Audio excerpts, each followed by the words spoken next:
हरे कृष्णा कृष्ण कृष्ण हरे हरे, हरे राम राम राम हरे हरे। अध्याय 15 पुरुषोत्तम योग। भगवान ने कहा जाता है कि एक शाश्वत अश्वत्थ वृक्ष है जिसकी जड़ें तो ऊपर की ओर है और शाखाएं नीचे की ओर तथा पत्तियां वैदिक स्तोत्र है। जो इस वृक्ष को जानता है वह वेदों का ज्ञाता है।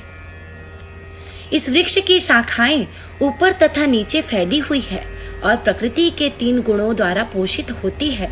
इसकी टहनियां इंद्रिय विषय है। इस वृक्ष की जड़ें नीचे की ओर भी जाती है जो मानव समाज के सकाम कर्मों से बंधी हुई है।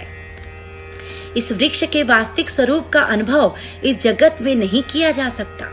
कोई भी नहीं समझ सकता कि इसका आदि कहाँ है, अंत कहाँ है या इसका आधार कहाँ है। लेकिन मनुष्य को चाहिए इस दृढ़ मूल वाले वृक्ष को विरक्ति के शस्त्र से काट गिराए। तत्पश्चात उसे ऐसे स्थान की खोज करनी चाहिए जहां जाकर लौटना ना पड़े और जहां उस भगवान की शरण ग्रहण कर ली जाए जिससे अनादिकाल से प्रत्येक वस्तु का सूत्रपात तथा विस्तार होता आया है। जो झूठी प्रतिष्ठा, मोह तथा कुसंगति से मुक्त है, जो शाश्वत तत्व को समझते हैं, जिन्होंने भौतिक काम को नष्ट कर दिया है, जो सुख तथा दुख के द्वंद्व से मुक्त हैं और जो मोह रहित होकर परम पुरुष के शरणागत होना जानते हैं, वे इस शाश्वत राज्य को प्राप्त होते हैं। वह मेरा परम धाम ना तो सूर्य या चंद्रमा के द्वारा प्रकाशित होता है और न अग्नि या बिजली से। जो लोग वहां पहुंच जाते हैं वे इस भौतिक जगत में फिर से लौटकर नहीं आते। इस बद्ध जगत में सारे जीव मेरे शाश्वत अंश हैं। बद्ध जीवन के कारण वे 6 इंद्रियों से घोर संघर्ष कर रहे हैं जिनमें मन भी सम्मिलित है। इस संसार में जीव अपनी देहात्म बुद्धि को एक शरीर से दूसरे में उसी तरह ले जाता है जिस तरह वायु सुगंधि को ले जाता है। इस प्रकार वह एक शरीर धारण करता है और फिर उसे त्याग कर दूसरा शरीर धारण करता है।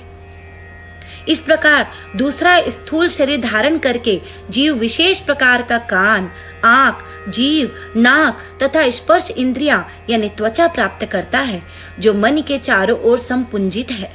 इस प्रकार वह इंद्र विषयों के एक विशिष्ट समुच्चय का भोग करता है।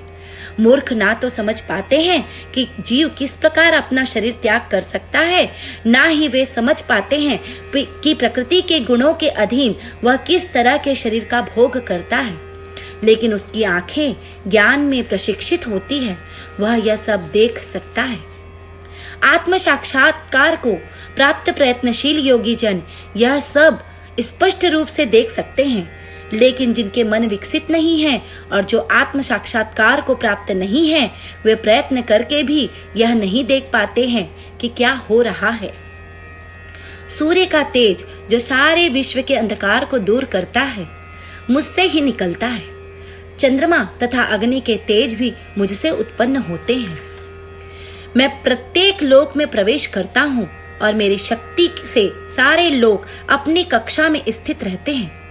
मैं चंद्रमा बनकर समस्त वनस्पतियों को जीवन रस प्रदान करता हूँ।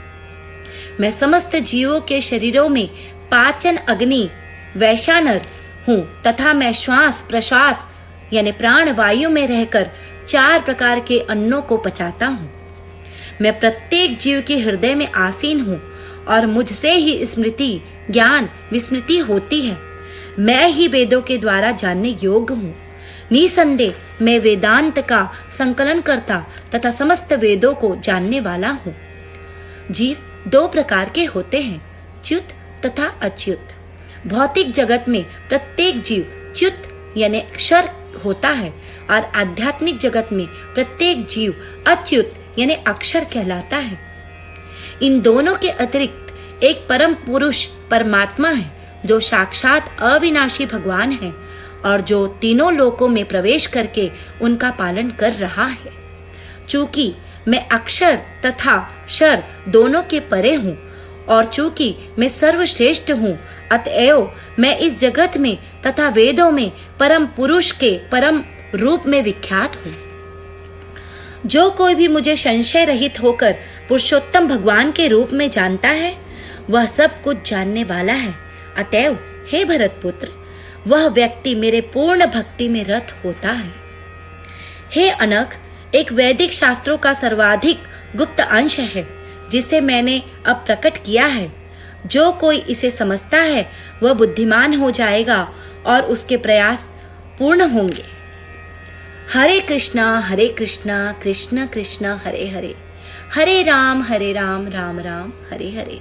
इस प्रकार श्रीमद् भगवद गीता के 15वें अध्याय पुरुषोत्तम योग का भक्ति वेदांत तात्पर्य पूर्ण हुआ।